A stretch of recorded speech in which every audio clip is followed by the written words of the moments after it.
Coucou à tous, bienvenue sur ma chaîne, bienvenue également à mes nouveaux et nouvelles abonnés. Donc on se retrouve comme promis, donc à la fin de l'été, j'espère que vous aurez passé de bonnes vacances, pour la réalisation du défi que je vous ai proposé fin juin. Donc pour rappel, au niveau des contraintes, c'était une inspiration image avec un nuage, le shady, le métal, le faux métal et la couleur violet.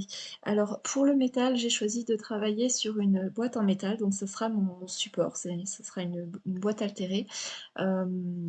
Donc voilà, pour ce faire, vous m'avez vu mesurer, donc j'avais pas mon mètre ruban sous la main, donc j'ai tout simplement utilisé un, un fil pour pouvoir faire la mesure du contour de la boîte. Le seul souci, c'est que mon fil était légèrement extensible et que j'ai mal mesuré. Donc, c'est pas grave, vous allez voir au fur et à mesure de la vidéo, enfin vers la fin, je l'ai camouflé, ce petit trou, je l'ai camouflé.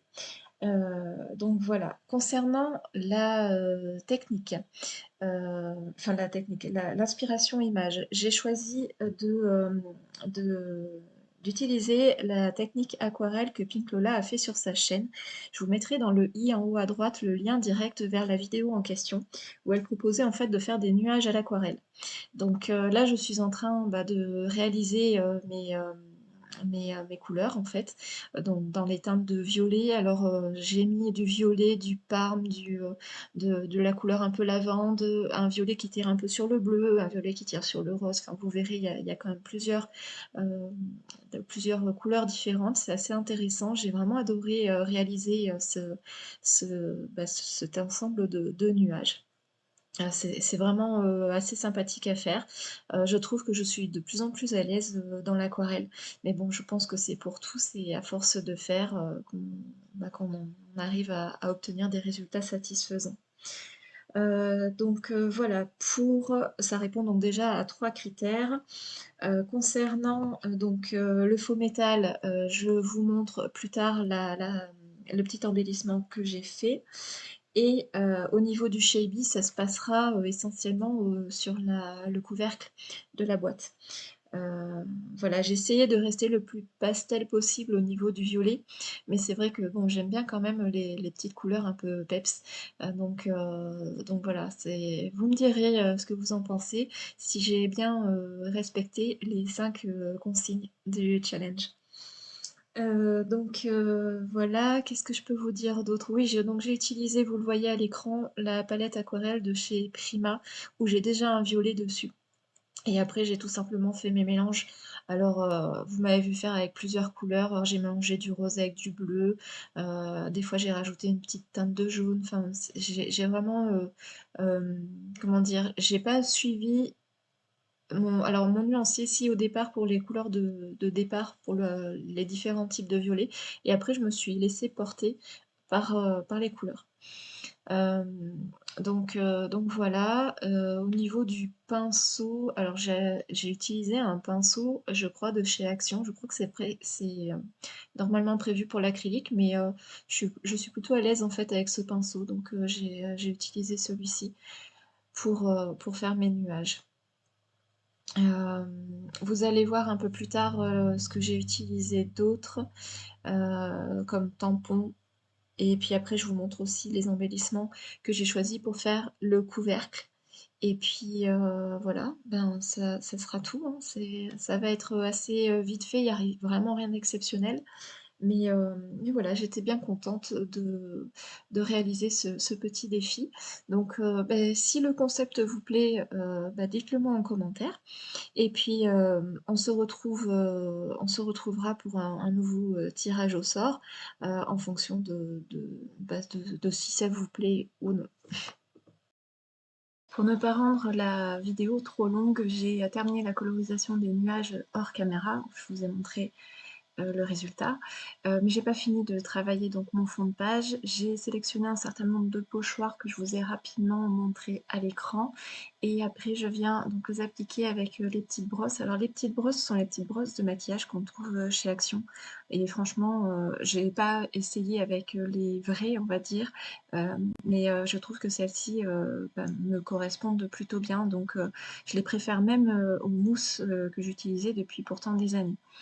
Donc pour les pochoirs, je suis en fait tout simplement le tuto de Pimpola, donc encore une fois, je vous invite à aller voir son tuto, ou sa chaîne parce qu'elle propose toujours de très bonnes idées et elle donne de très bons conseils, pour, l'aquarelle et donc voilà, j'ai fait la sélection des pochoirs. Alors qu'est-ce que je lis en même temps ce que j'avais prévu? Ah oui, j'ai fait ça aussi. Hors caméra, j'avais, tamponné des, motifs et je les ai colorisés à l'aquarelle, donc avec les mêmes, teintes que j'ai utilisées pour les nuages. Je voulais quelque chose qui soit, un peu du ton sur ton. Mon seul regret, enfin regret, c'est pas vraiment un regret parce que c'était un peu ce que je cherchais, mais au final, les personnages ne se voient pas très bien, donc c'est ça qui est un petit peu dommage. Ça aurait peut-être, été mieux que de les faire, davantage ressortir, mais comme je voulais quand même quelque chose d'assez, discret, c'était bon, voilà, c'est à refaire, je ferais peut-être légèrement différemment. J'ai rajouté, un peu de texte, en embossage à chaud. C'est une vieille poudre que j'ai de chez Aladdin qui fait un effet violet métallisé. J'en ai plusieurs couleurs comme ça métallisées. Je les adore ces poudres, elles sont vraiment chouettes. Et pour ça, bah, j'ai utilisé mon coussin anti-statique, je crois que ça s'appelle comme ça, que j'avais pris chez Craftly, que je vous avais d'ailleurs proposé, enfin je vous avais présenté dans un haul. Et donc ben j'approuve totalement. Franchement, ça change la vie les coussins. Jusqu'à présent, j'en avais pas. Et le surplus de poudre, je m'amusais à l'enlever au pinceau, donc autant vous dire que des fois ça dérapait et que j'enlevais carrément une partie du motif à, mmh, à embosser. Et à l'instant, vous venez juste de voir donc le petit embellissement en faux métal que j'ai réalisé, donc toujours avec la même poudre. Et donc bah, je vous invite à aller voir le tuto que je vous avais proposé au début de l'été pour vous faire découvrir cette technique, pardon. Et bah, c'était pour moi l'occasion aussi de la tester puisque j'avais jamais essayé. Donc là, vous me voyez, j'ai utilisé alors cette planche de tampon avec les grands mots, je crois que c'est une planche de chez Casey Art. Et donc bah, je l'ai mis 3 mots juste en dessous des personnages. Je les ai pas mis volontairement trop collés non plus parce que comme la boîte est cylindrique, et ben la personne à qui je l'ai offert, soit dit en passant, elle a adoré, ça lui permettra de tourner et de pas avoir le même message ou les mêmes personnages sans arrêt. Donc là, je fais mon petit montage et après je colle. Je crois que j'ai mis en 3D sur certains motifs. Et qu'est-ce que je veux dire? Oui, et l'encre que j'ai utilisée pour tamponner, c'est de la Versafine. Alors je vous dirai plus le nom, mais c'est un violet. C'est pas de la Versafine Clear, c'est un ancien tampon encreur que j'avais. Qu'est-ce que je voulais vous dire d'autre? Alors le tampon fait, le premier que vous voyez en bas de l'écran, c'est un tampon de chez Denim Tampon, je crois. Ça fait très longtemps que je l'ai. C'était parmi les premiers que je m'étais acheté quand j'avais fait les salons. Alors je crois que mon premier salon, ça devait être Scrap, hein, vraiment spécialisé Scrap. Et celui du milieu, donc le petit chat sur les nuages, c'est un tampon de Crazy Little Craft que je vous avais présenté dans un haul. Et la petite fée que vous voyez, c'est un tampon chou. Alors normalement, elle est assise sur un globe terrestre, mais moi je l'ai tout simplement enlevé pour qu'elle puisse être assise sur un nuage. Voilà, c'est juste un peu de détournement de tampon, mais voilà, je voulais ces éléments-là dessus.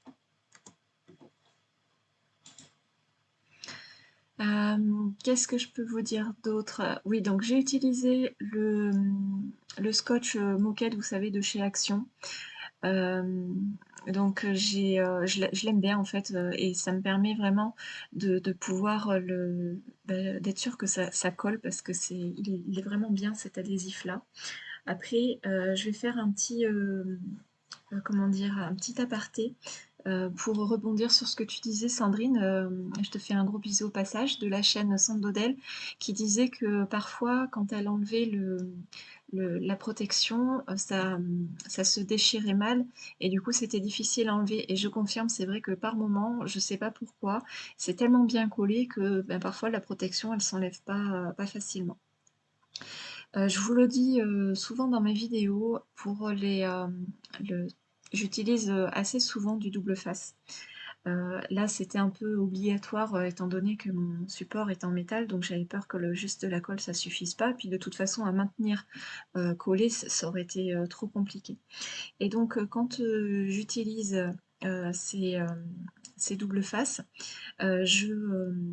je rajoute toujours un peu de colle liquide, tout simplement pour pouvoir bouger en fait, mon élément à coller, de sorte, ben, que ça m'arrive très souvent, si je colle pas droit, ça me permet de rectifier et de pouvoir avoir un joli collage, si je peux m'exprimer comme ça.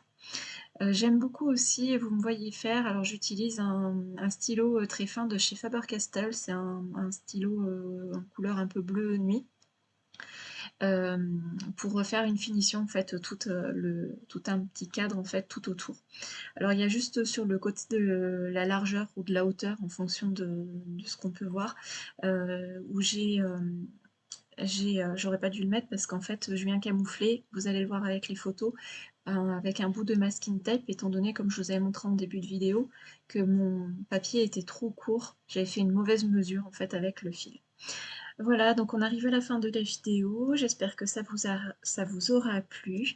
Je vous embrasse et je vous dis à très bientôt ou pas. Je sais pas quand est-ce qu'il y aura une prochaine vidéo. Si vous avez suivi la dernière, vous savez que je vais bientôt arrêter ou tout du moins lever fortement le pied sur la publication des vidéos. Et en attendant, eh ben, portez-vous bien. J'espère que vous allez tous bien. Et puis de toute façon, je vous suis sur vos chaînes. Allez, à bientôt.